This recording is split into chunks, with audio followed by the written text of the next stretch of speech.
وبيبدأ الفيلم مع مقاتلة محترفة وبتكون بنت جميلة جدا واسمها جين، ومنشوفها عم تشتغل بمطعم وعاملة حالها سترونج اندبندنت بطيخة. فقط الأساطير راح يعرفوا شو الموضوع. ومنشوف أحد الزبائن شخص تافه بيحاول يزعج جين وبصير يغازلها ومو عارف انه هي مقاتلة وهو عم يلعب بعداد عمره. وبالبداية هي بتتجاهله ولكن هو بيتمادى اكتر وبيحاول يلمسها على الاجزاء الحساسة. وهون جين بتضربه وبتكسر له ايده وبيجي المدير وبيطرد جين. ويا حرام جين بتغادر وبتروح على بيتها، ولكن نتفاجأ انه الشخص اللي ضربته ناطرها بالكراج وجايب معه اصحابه لحتى يضربوها، وبيخلي اصحابه يمسكوها وبصير يضربها كتير وبيوقعها على الارض وبيمشوا. ولكن الجين بتلحقهم وبتضربهم كلهم وبتطلع على بيتها. وبنعرف انه الجين انولدت بعائلة قتالية، ومن لما كانت صغيرة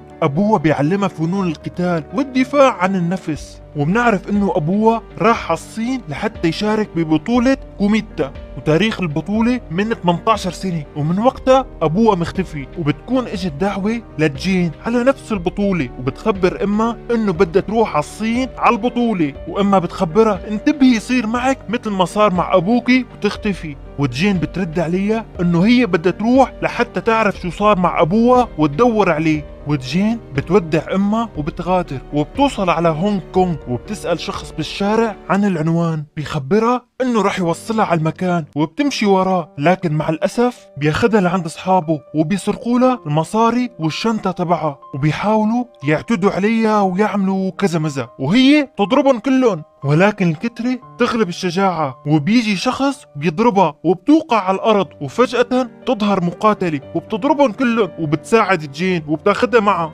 ولما جين بتصحى بتشوف حالها بمعبد قديم وبتروح لحتى تشكر اللي ساعدتها، وبيكون اسمها تشو. وبتلاحظ جين انه في صورة لشخص بالمعبد وبتسأل تشو عنه، ولكن تشو ما بترد عليها. وبعدين جين بتخبرها انه هي جاي على بطولة كوميتا، وتشو بترد عليها انت هيك جاي تنتحري. ولكن بيتفقوا انه تشو رح تدربها بهاي الفترة لحد موعد البطولة. ومنشوف بمكان تاني بنت اسمها لين عم تتدرب عند المدربة اللي اسمها واي، وكمان من اجل البطولة. وبالصدفة لين بتشوف صورة لنفس الشخص اللي شافته جين بالمعبد. ولين بتسأل واي عن الصورة وبتخبرها واي انه هاد اخوها وكان خطيب تشو وكانوا رح يتزوجوا، ولكن تشو تركته وهو ما تحمل الفراق وانتحر. وبيرجعوا للتدريب مرة تانية لحد ما يصير موعد البطولة، والحكام بالبطولة بيخلوا كل المشتركين يمضوا على تعهد انه البطولة غير مسؤولة اذا اي حدا فيهم صار له شي وتأذى. وبعدين بنشوف شخص اسمه سانج اجا لعند جين وسألها انت الامريكية اللي جاي كل هالمسافة كرمال البطولة؟ وجين بتستغرب كيف انه بيعرفها، ولكن سانج بيعطيها كرته وبيخبرها انه ممكن تحتاجيني.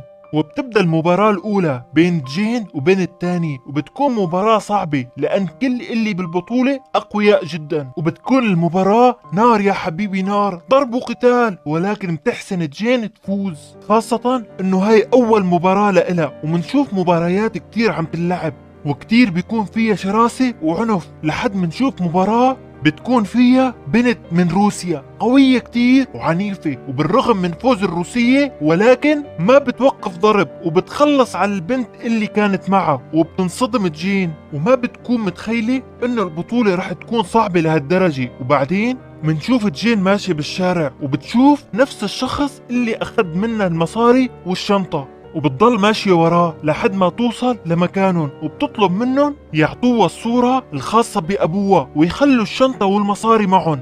ولكن هن ما بيردوا عليها وبيستفزوها وبصيروا يحرقوا الصور أمامها. ولكن هالمرة جين بتكون مستعدة للقتال وبتضربهم كلهم وبتاخد الصورة. وفجأة بتشوف تشو اللي بتخبرها انه انت عم تستغلي فنون القتال اللي علمتك اياها تستعمليها لقتال الاشخاص العاديين، ومن هاللحظة انت ما عاد تلميذة عندي. وبتتركها وبتمشي. وجين بتقرر انه تحكي مع سانج لان موجود بالبطولة من زمان واكيد بيعرف شي عن ابوها. وبتوصل على العنوان اللي موجود بالكرت، وبتشوف ناس كتير عم يعطوه مصاري ورشوة وبيكونوا عم يطلبوا منه طلب، ولكن جين ما بتفهم عن شو كانوا عم يحكوا.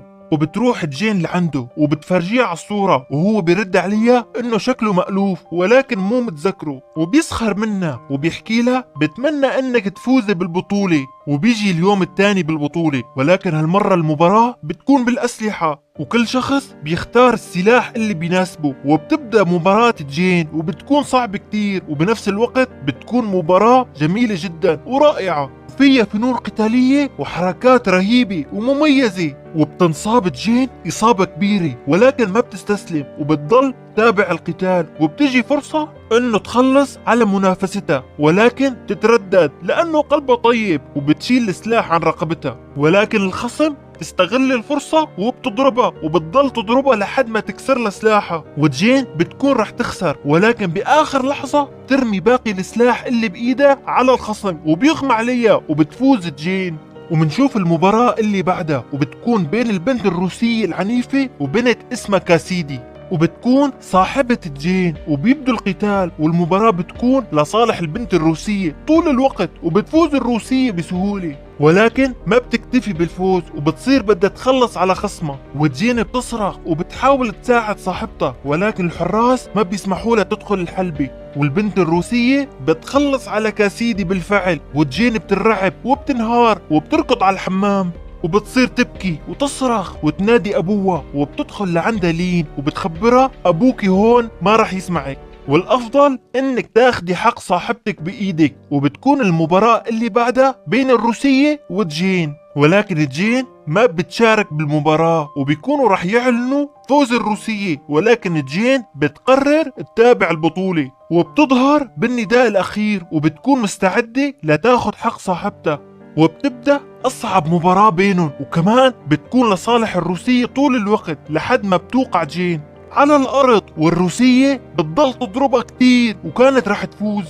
والبنت الروسية بتكون وحش وشرس كتير وبتكسر أضلاع جين، ولكن جين ما بتستسلم وبتتحمل الألم وبتستعيد قوتها، وبتصير تضرب الروسية، وهي عم تضربها تحكي لها هاد حق صاحبتي البطلة كاسيدي. وجين بتتحول لوحش وبتضل تضربها لحد ما بتفوز بالمباراة بصعوبة بالغة. وجين بتجر حالها وبتدخل على الحمام، وبتكون حالتها الصحية والنفسية مدمرة، وبيدخل لعندها سانج وبيخبرها للأسف ما رح تكسبي المباراة النهائية بكرة لأن حالتك كتير صعبة وإصابتك بليغة. وبيطالع مسدس وبيهددها وبيخبرها انت عم تعملي مثل أبوكي اللي كان رح يوصل للنهائي ويفوز من 18 سنة، ولكن إذا فاز كنت رح أخسر الرهان، لهيك اضطريت خلص عليه مثل ما خلصت على خطيبة شو، لأنه كمان ما كنت مراهن عليه وكنت رح أخسر. بيخبرها كمان انه انا ما في داعي خلص عليكي لان اصاباتك بليغة وما رح تسمح لك تفوزي بكرة، وبيطلب منها تنسحب والا رح يخلص عليها. وبيمشي وبتروح جين على بيت تشو،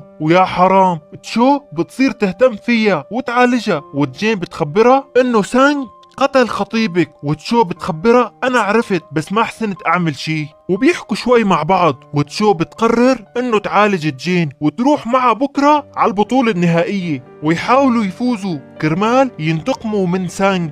وبالفعل تشو بتعالج جين بفن صيني قديم وبطريقة مسهلة جدا، وبتتحسن جين. تاني يوم بالبطولة ما حدا بيتوقع انه جين ممكن تجي، واولهم سانج، ولكن تظهر جين وبتيجي مع تشو، وبتكون المباراة النهائية مع البنت اللي اسمها لين. وواي مدربة لين بتخبرها انه ما في اي علاج صيني بيشفي الالم بسرعة، وجين اكيد عم تعاني من الالام بس هي مو حاسة وما عليكي الا تضربيها بمكان اصابتها. وبتبدأ المباراة النهائية بين جين ولين، وبيكونوا واي وتشو عم بيراقبوهم، وبتكون مباراة نهائية صعبة جدا، ولين تستهدف أضلاع جين المكسورة وبتضربها وبتطلب منها تستسلم أحسن ما تموت، ولكن جين ترفض طبعا، وبتتابع القتال لحد ما لين تضربها ضربة قاضية، وبيبان انه لين رح تفوز لحد ما جين تشوف خيال لأبوها عم يشجعها ويتفرج عليها، وجين تستجمع قوتها وبتكمل